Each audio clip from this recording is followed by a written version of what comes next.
चलिए हम देखते हैं एनसीईआरटी हिस्ट्री का है, क्लास 7 का है, चैप्टर 4 है। चैप्टर का नाम है मुगल साम्राज्य। देखते हैं मुगल साम्राज्यों के बारे में। तो मध्यकाल में किसी भी शासक के लिए भारतीय उपमहाद्वीप जैसे बड़े क्षेत्र पर, जहां लोगों एवं संस्कृतियों में इतनी अधिक विविधताएं हो, शासन कर पाना अत्यंत ही कठिन कार्य था। अपने पूर्ववर्तियों के विपरीत मुगलों ने एक साम्राज्य की स्थापना की और वह कार्य पूरा किया जो अब तक केवल छोटी अवधियों के लिए ही संभव जाना पड़ता था। 16वीं सदी के उत्तरार्ध से इन्होंने दिल्ली और आगरा से अपने राज्य का विस्तार शुरू किया और 17वीं शताब्दी में लगभग संपूर्ण उपमहाद्वीप पर अधिकार प्राप्त कर लिया। उन्होंने प्रशासन के ढांचे तथा शासन संबंधी जो विचार लागू किए वे उनके राज्य के पतन के बाद भी टिके रहे। यह एक ऐसी राजनैतिक धरोहर थी जिसके प्रभाव से उपमहाद्वीप में उनके पश्चात आने वाले शासक अपने को अछूता न रख सके। आज भारत के प्रधानमंत्री स्वतंत्र दिवस पर मुगल शासकों के निवास स्थान दिल्ली के लाल किले की प्राचीन से राष्ट्र को संबोधित करते हैं। मुगल कौन थे देखते हैं। तो मुगल दो महान शासक राजवंशों के वंशज थे। माता की ओर से वे मंगोल शासक चंगेल खा जो चीन और मध्य एशिया के कुछ भागों पर राज्य करता था के उत्तराधिकारी थे। पिता की ओर से देखें तो वे इराक एवं वर्तमान तुर्की के शासक तैमूर, जिसकी मृत्यु 1404 में हुई थी, उसके वंशज थे। परंतु मुगल अपने को मुगल या मंगोल कहलवाना पसंद नहीं करते थे। ऐसा इसलिए था क्योंकि चंगेल खां से जुड़ी स्मृतियां सैकड़ों व्यक्तियों के नरसंहार से संबंधित थी। यही स्मृतियां मुगलों के प्रतियोगिताओं उज्बेगों से भी संबंधित थी। दूसरी तरफ मुगल तैमूर के वंशज होने पर गर्व का अनुभव करते थे, ज़्यादा इसलिए क्योंकि इन महान पूर्वज ने 1398 में दिल्ली पर कब्जा कर लिया था।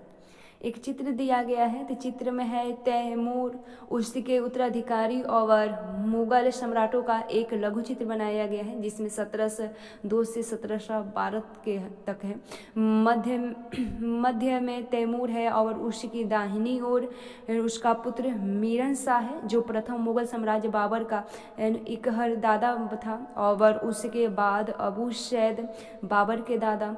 तैमूर की बाईं ओर सुल्तान मोहम्मद मिर्जा जो बाबर के परदादा थे और उमर शेख जो बाबर के पिता हैं।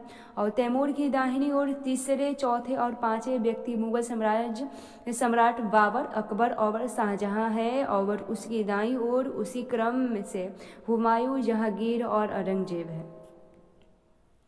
उन्होंने अपनी वंशावली का प्रदर्शन चित्र बनवा कर किया। प्रत्येक मुगल शासक ने तैमूर के साथ अपना चित्र बनवाया जो तैमूर और मुगलों की समूह में तस्वीर प्रस्तुत था जो हम लोग देखे अभी। उसके बाद देखते हैं मुगल सैन्य अभियान। प्रथम मुगल शासक बाबर, जिसका शासनकाल था 1526 से 1530। तो बाबर ने जब 1494 में फरगाना राज्य का उत्तराधिकारी प्राप्त किया तो उसकी उम्र केवल 12 वर्ष की थी। मंगोलों की दूसरी शाखा उज्बेगों के आक्रमण के कारण उसे अपनी पैतृक गद्दी छोड़नी पड़ी। अनेक वर्षों तक भटकने के बाद उसने 1504 में काबुल पर कब्जा कर लिया। उसने 1526 में दिल्ली के सुल्तान इब्राहिम लोदी को पानीपत में हराया और दिल्ली और आगरा को अपने कब्जे में कर लिया। एक तालिका दिया गया है, तो तालिका में मुगलों के प्रमुख सैन्य अभियानों को दिखाया गया है। इससे अगर हम पढ़ते हैं तो क्या आप इस लंबे घटनाक्रम में कोई पुनरावृत्ति ढूंढ सकते हैं। उदाहरण के लिए आप यह गौर करेंगे कि अफगान मुगल सत्ता के लिए तत्कालिक खतरा थे। मुगलों और अहोम, जिसके बारे में हम अध्याय 7 में देखेंगे, सिक्कों अध्याय 8 और 10 में देखेंगे, एवं मेवाड़ और मरवाड़ अध्याय 9 में देखेंगे के संबंधों पर भी गौर करेंगे। सफाविद ईरान से अकबर और हुमायूं के संबंधों में क्या अंतर था। क्या औरंगजेब के शासनकाल में गोलकुंडा और बीजापुर के अधिग्रहण से दक्कन में युद्ध का अंत हो पाया, इसके बारे में भी देखेंगे। एक चित्र दिया है 16वीं शताब्दी के युद्धों में तोप और गोलाबारी का पहली बार इस्तेमाल हुआ। बाबर ने इनका पानीपत की पहली लड़ाई में प्रभावी ढंग से प्रयोग किया था। साइड में है, युद्ध में प्रयोग होने वाले बारूद की तकनीकी भारत में 14वीं शताब्दी में लाई गई। अग्नेयास्त्रों के लिए इसका प्रयोग सबसे पहले गुजरात, मालवा और दक्कन जैसे प्रदेशों में हुआ एवं आरंभिक 16वीं सदी में बाबर द्वारा इसका प्रयोग किया गया।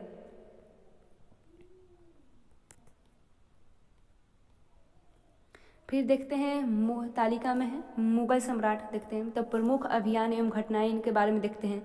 तो बाबर का काल था 1526 से 1530 तक। ठीक, 1526 में पानीपत के मैदान में इब्राहिम लोदी एवं उनके अफगान समर्थकों को हराया। 1527 में खानुआ में राणा सांगा राजपूत राजाओं और उनके समर्थकों को हराया। 1528 में चंदेरी में राजपूतों को हराया। अपनी मृत्यु से पहले दिल्ली और आगरा में मुगल नियंत्रण स्थापित किया।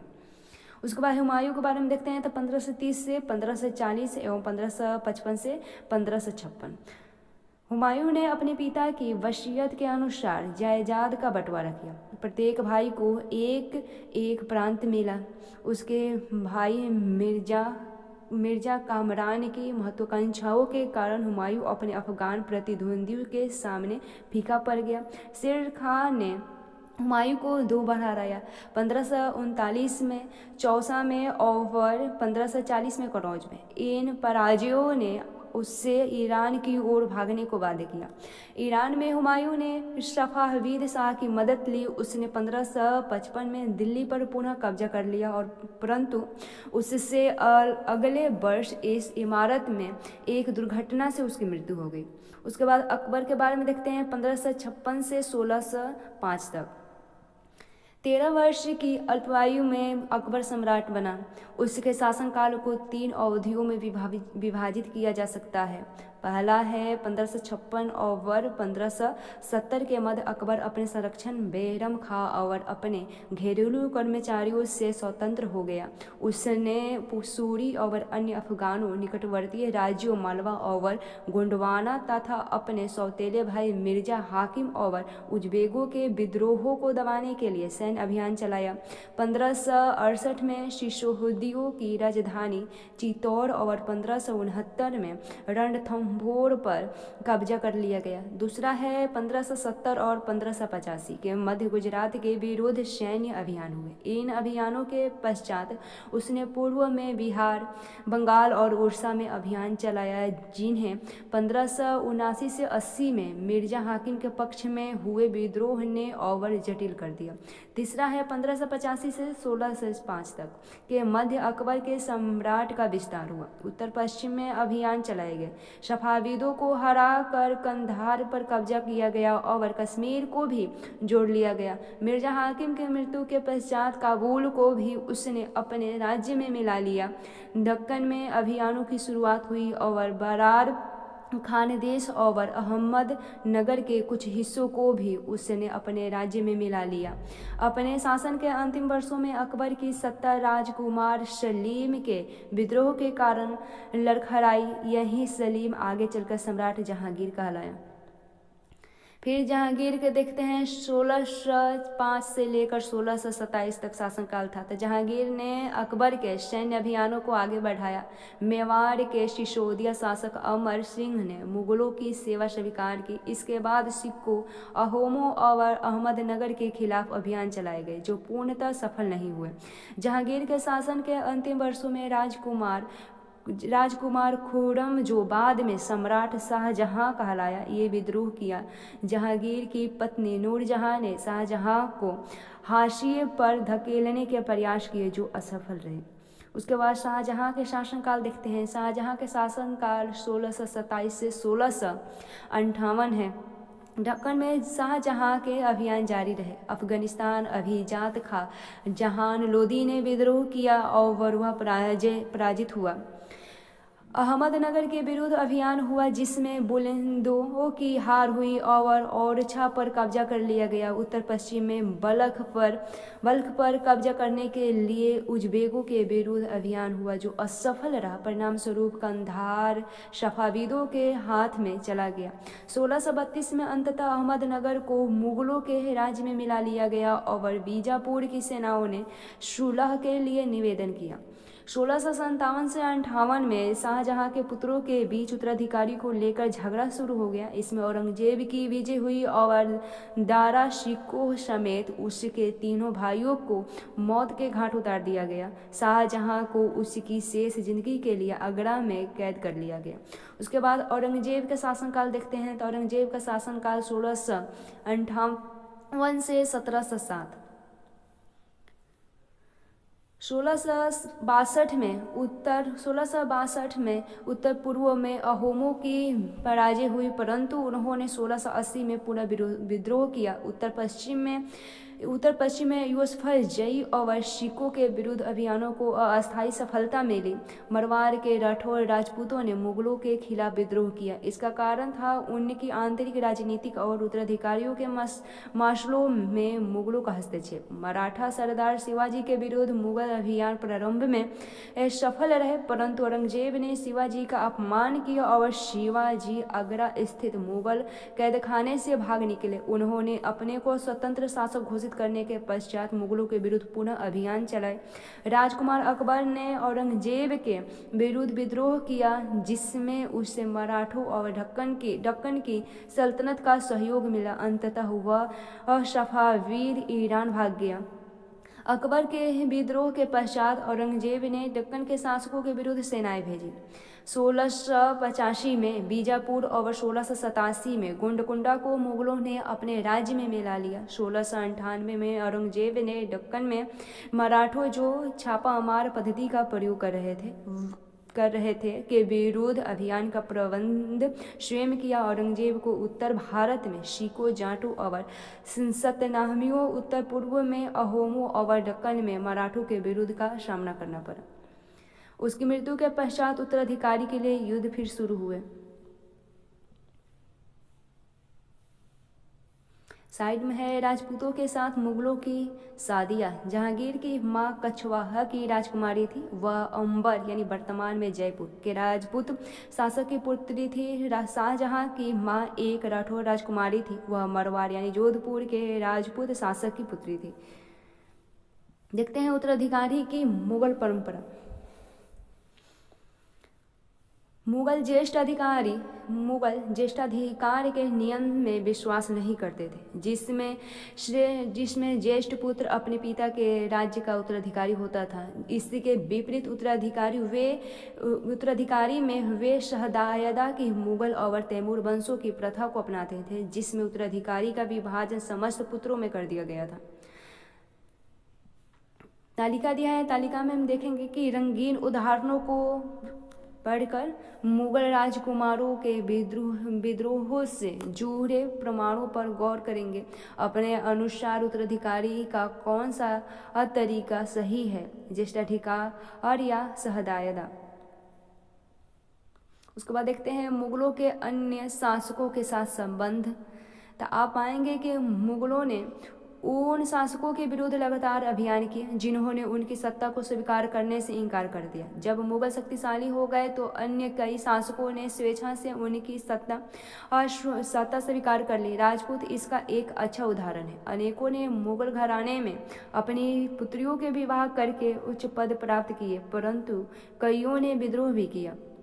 मेवाड़ के सिसोदिया राजपूत लंबे समय तक मुगलों की सत्ता को स्वीकार करने से इनकार कर दिए परंतु जब वे हारे तो मुगल ने उनके साथ सम्मानीय व्यवहार किया और उन्हें उनकी जागीरें यानी वतन जागीर के रूप में वापस कर दिए। पराजित करने परंतु अपमानित न करने के बीच सावधानी से बनाए गए संतुलन की वजह से मुगल भारत के अनेक शासकों और सरदारों पर अपना प्रभाव बढ़ा पाए परंतु इस संतुलन को हमेशा बरकरार रखना कठिन था। एक बात फिर तालिका 1 में हम देखेंगे कि जब शिवाजी मुगल सत्ता स्वीकार करने आए तो औरंगजेब ने उनका अपमान किया। इस बात पर क्या परिणाम होना चाहिए देखते हैं। उसके बाद मनसबदार और जागीरदार क्या है। तो जैसे जैसे साम्राज्य में विभिन्न क्षेत्र सम्मिलित होते गए वैसे वैसे मुगलों ने तरह तरह के सामाजिक समूहों के सदस्यों को प्रशासन में नियुक्त करना आरंभ किया। शुरू शुरू में ज़्यादातर सरदार तुर्की यानी तुरानी थे, लेकिन अब इस छोटे समूह के साथ साथ उन्होंने शासक वर्ग में ईरानियों, भारतीय, मुसलमानों, अफगानों, राजपूतों, मराठों और अन्य समूहों को सम्मिलित किया।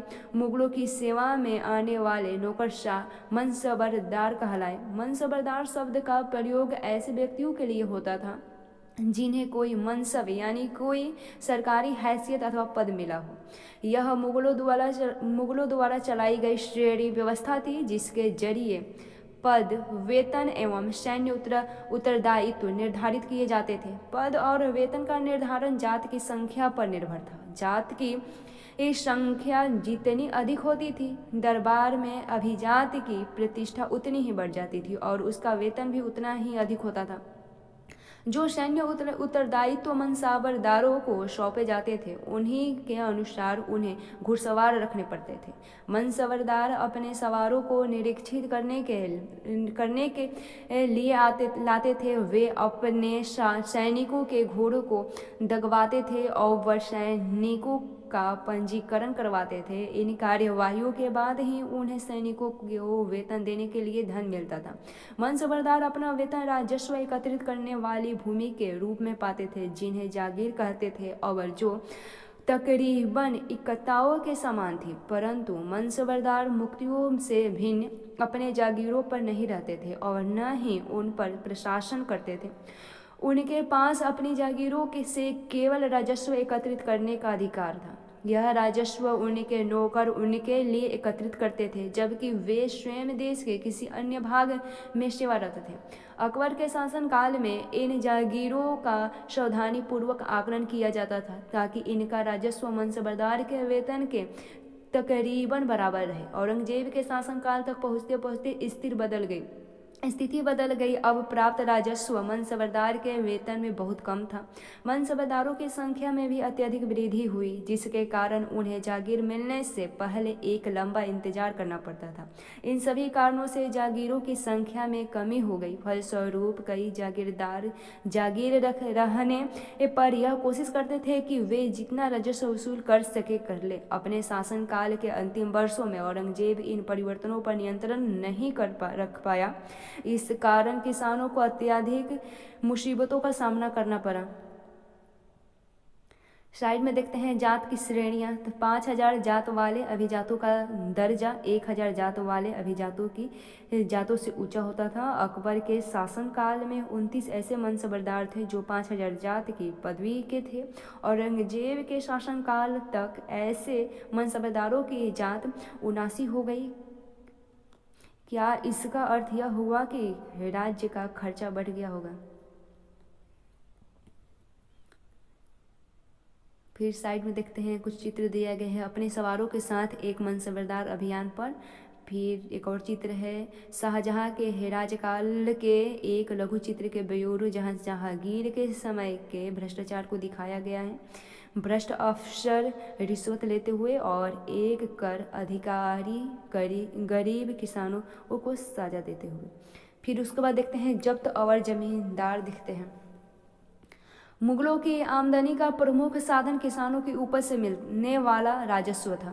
अधिकतर स्थानों पर किसान ग्रामीण कुलीनों यानी कि मुखिया या स्थानीय सरदारों के माध्यम से राजस्व लेते थे। समस्त मध्यस्थलों के लिए, चाहे वे स्थानीय ग्राम के मुखिया हो या फिर शक्तिशाली सरदार हो, मुगल एक ही शब्द जमींदार का प्रयोग करते थे। अकबर के राजस्व मंत्री टोडरमल के 10 साल यानी 1570 से 1580 की कालावधि के लिए कृषि की पैदावार, कीमतों और कृषि भूमि का सावधानी पूर्वक सर्वेक्षण किया। इन आंकड़ों के आधार पर प्रत्येक फसल पर नकद के रूप में कर राजस्व निश्चित कर के लिए दिया जाता था। प्रत्येक सूबे यानी प्रांत को राजस्व मंडलों में बांटा गया और प्रत्येक की हर फसल के लिए राजस्व दर की अलग सूची बनाई गई। राजस्व प्राप्त करने की इस व्यवस्था को जब्त कहा जाता था। यह व्यवस्था उन स्थानों पर प्रचलित थी जहाँ पर मुगल प्रशासनिक अधिकारी भूमि का निरीक्षण कर पाते थे और वह सावधानी पूर्वक उनका हिसाब रख पाते थे। ऐसा निरीक्षण गुजरात और बंगाल जैसे प्रांतों में संभव नहीं हो पाया था। कुछ क्षेत्र में जमींदार इतने शक्तिशाली थे कि मुगल प्रशासकों द्वारा शोषण किए जाने की स्थिति में वे विद्रोह कर सकते थे। कभी कभी एक ही जाति के जमींदार और किसान मुगल सत्ता के खिलाफ मिलकर विद्रोह कर देते थे। 17वीं शताब्दी के आखिरी में ऐसे किसान विद्रोह ने मुगल साम्राज्य के अस्थायित्व को चुनौती दी। अकबरनामा और आईने अकबरी के बारे में देखते हैं। अकबर ने अपने करीबी मित्र और दरबारी अबुल फजल को आदेश दिया कि वह उसके शासनकाल का इतिहास लिखे। अबुल फजल ने यह इतिहास 3 जिल्दों में लिखा और इसका शीर्षक है अकबरनामा। पहली जिल्द में अकबर के पूर्वजों के बयान है और दूसरी अकबर के शासनकाल की घटनाओं का विवरण देती है। तीसरी जिल्द आईने अकबरी है। इसमें अकबर के प्रशासन, घराने, सेना, राजस्व और साम्राज्य के भूगोल का ब्यौरा मिलता है। इसमें समकालीन भारत के लोगों की परंपराओं और संस्कृतियों का भी विस्तृत वर्णन है। आईने अकबरी का सब में रोचक आयाम है विधि प्रकार की चीज़ों, फसलों, पैदावार, कीमतों, मजदूरों और राजस्व का सांख्यिकीय विवरण। उसके बाद देखते हैं अकबर की नीतियाँ, नज़दीकी से एक नज़र। तो प्रशासन के मुख्य अभिलक्षण अकबर ने निर्धारित किए थे और इसका विस्तृत वर्णन अबुल फजल की अकबरनामा विशेषकर आईने अकबरी से मिलता है। अबुल फजल के अनुसार साम्राज्य कई प्रांतों में बटा हुआ था जिन्हें सूबा कहा जाता था। सूबों के प्रशासक सूबेदार कहलाते थे जो राजनैतिक तथा सैनिक दोनों प्रकार के कार्यों का निर्वाह करते थे। प्रत्येक प्रांत में एक वित्तीय अधिकारी भी होता था जो दीवान कहलाता था। कानून और व्यवस्था बनाए रखने के लिए सूबेदार को अन्य अफसरों का सहयोग प्राप्त था, जैसे कि बख्शी जैसे यानी सैनिक वेतनाधिकारी, सदर, धार्मिक और धर्मार्थ किए जाने वाले कार्यों के मंत्री, फौजदार, सेना नायक और कोतवाल नगर का पुलिस अधिकारी का। अकबर के अभिजात बड़ी ही सेनाओं का संचालन करते थे और बड़ी मात्रा में वे राजस्व खर्च करते थे। जब तक वे वफादार रहे साम्राज्य का कार्य सफलतापूर्वक चलता रहा, परंतु 17वीं सदी के अंत तक कई अभिजातों ने अपने स्वतंत्र ताने बाने बुन लिए थे।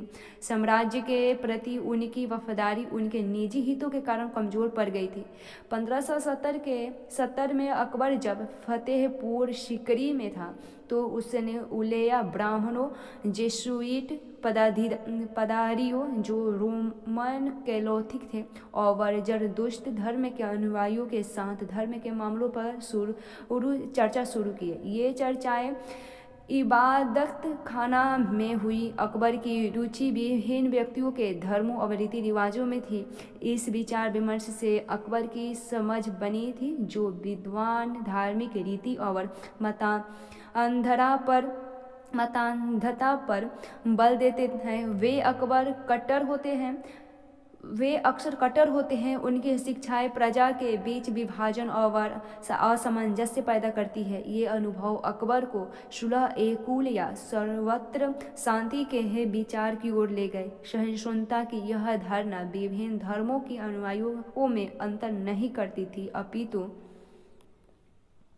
इसका केंद्र बिंदु थी नीति शास्त्र की एक अर्थव्यवस्था जो सर्वत्र लागू की जा सकती थी और जिसके केवल सच्चाई, न्याय और शांति पर बल था।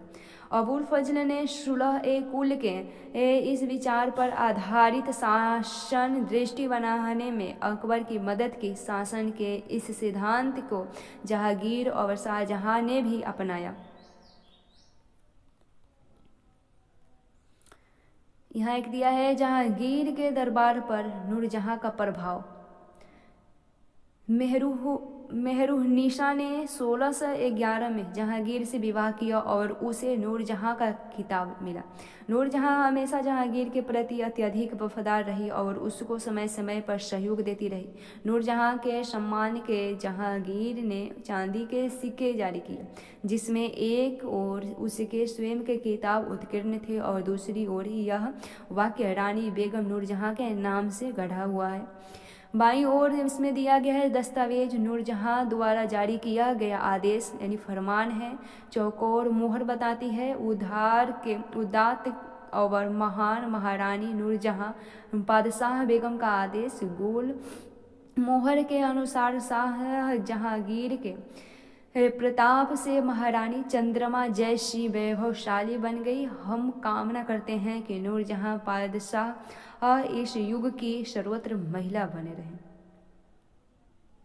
साइड में है मतांधरा, ऐसी व्याख्या या कथन जिसे अधिकारपूर्व कहकर यह आशा की जाए कि उस पर बिना कोई प्रश्न उठाए उसे स्वीकार कर लिया जाए। फिर साइड में है अकबर ने कई संस्कृति ग्रंथों के फारसी में अनुवाद कार्यों को संपन्न करवाया। इस उद्देश्य हेतु उन्होंने फतेहपुर सीकरी में एक मकतबखाना या अनुवाद ब्यूरो की स्थापना भी की। महाभारत, रामायण, लीलावती और युग वरिष्ठ जैसे कुछ उल्लेखनीय संस्कृत ग्रंथ को अनुवाद कार्य के लिए चुना गया। रज्जमनामा, जो महाभारत की फारसी अनुवाद है, में महाभारत की घटनाओं का विस्तृत चित्रांकन है। उसके बाद एक और है सुलह-ए-कुल के बारे में देखते हैं। तो अकबर की सुलह-ए-कुल की नीति का उनके पुत्र जहांगीर ने इस प्रकार वर्णन किया। ईश्वरीय अनुकंपा के विस्तृत आंचल में सभी वर्गों और सभी धर्मों के अनुयायियों की एक जगह है, इसलिए उसके विशाल साम्राज्य में जिसकी चारों ओर की सीमाएं केवल समुद्र से ही निर्धारित होती थी, विरोधी धर्मों के अनुयायियों और तरह तरह के अच्छे बुरे विचारों के लिए जगह थी। जहाँ अहिंसुता का मार्ग बंद था, यहाँ सुन्नी और शिया एक ही मस्जिद में इकट्ठे होते थे और ईसाई और यहूदी एक ही गिरजे में प्रार्थना करते थे। उसने सुसंगत तरीके से सार्वजनिक शांति यानी सुलह-ए-कुल के सिद्धांत को पालन भी किया। उसके बाद देखते हैं 17वीं शताब्दी में और उसके पश्चात मुगल साम्राज्य। मुगल साम्राज्य की प्रशासनिक और सैनिक कुशलता के फलस्वरूप आर्थिक और वाणिज्यिक समृद्धि में वृद्धि हुई। विदेशी यात्रियों ने इसे वैसा धनी देश बताया जैसा कि किस्से कहानियों में वर्णन होता रहा, परंतु यही यात्री इसी प्रचुरता के साथ मिलने वाली दरिद्रता को देखकर विस्मित रह गए। सामाजिक असमानताएं साफ दिखाई पड़ती थी। शाहजहां के शासनकाल के 20वें वर्ष के दस्तावेजों से हमें पता चलता है कि ऐसे मनसबरदार जिनको उच्चतम पद प्राप्त था, कुल 8,000 में से 445 ही थे। कुल मनसबरदारों की एक छोटी संख्या 5.6% को ही साम्राज्य के अनुमानित राजस्व का 61.5% स्वयं उनके और उनके सवारों के वेतन के रूप में दिया जाता था। मुगल सम्राट के और उनके मनसबरदार अपनी आय का बहुत बड़ा भाग वेतन और वस्तुओं पर लगा देते थे। इस खर्च से भी शिल्पकारों और किसानों को लाभ होता था, चूंकि वे वस्तु और फसल की पूर्ति करते थे, परंतु राजस्व का भार इतना था कि प्राथमिक उत्पादकों, किसानों और शिल्पकारों के पास निवेश के लिए बहुत कम धन बचता था। इनमें से जो बहुत गरीब थे, मुश्किल से ही पेट भर पाते थे। वे उत्पादन शक्ति बढ़ाने के लिए अतिरिक्त संसाधनों में औजारों और अन्य वस्तुओं में निवेश करने की बात सोच भी नहीं सकते थे। ऐसी अर्थव्यवस्था में ज़्यादा धनी किसान, शिल्पकारों के समूह, व्यापारी और महाजन ज़्यादा लाभ उठाते थे।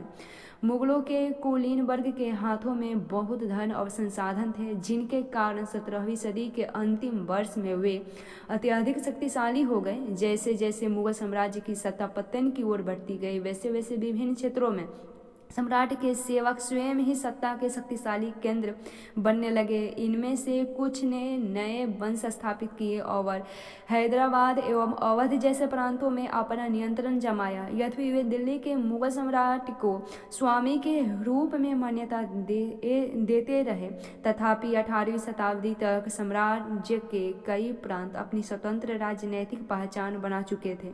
इनके बारे में हम 10वें अध्याय में विस्तार से भी चर्चा करेंगे। उसके बाद देखते हैं राजा और रानियां। 16वीं सदी में मुगलों के लगभग समकालीन संसार के विभिन्न भागों में भी कई महान राजा रानियां थे। इनमें ओटोमन तुर्की के सुल्तान सुलेमान, जिसका शासनकाल 1520 से 1566 में शामिल है। उसके राज्य में ऑटोमन राज्य का विस्तार यूरोप की ओर हुआ। उसने हंगरी को अपने राज्य के साथ मिला लिया और ऑस्ट्रिया को घेर लिया। उसकी फौजों ने बगदाद और इराक भी हाथिया लिया। मोरक्को तक उत्तरी अफ्रीका का बहुत सा हिस्सा ऑटोमन सत्ता को मानता था। सुलेमान ने ऑटोमन नौसेना का पुनर्गठन किया। पूर्वी भूमध्य सागर के इलाकों पर इस नौसेना के प्रभुत्व की वजह से स्पेन के साथ उसकी प्रतिस्पर्धा हुई। अरब सागर में इस नौसेना ने पुर्तगालियों को चुनौती दी। सम्राट को अल कानूनी यानी विधि निर्माता का खिलाफ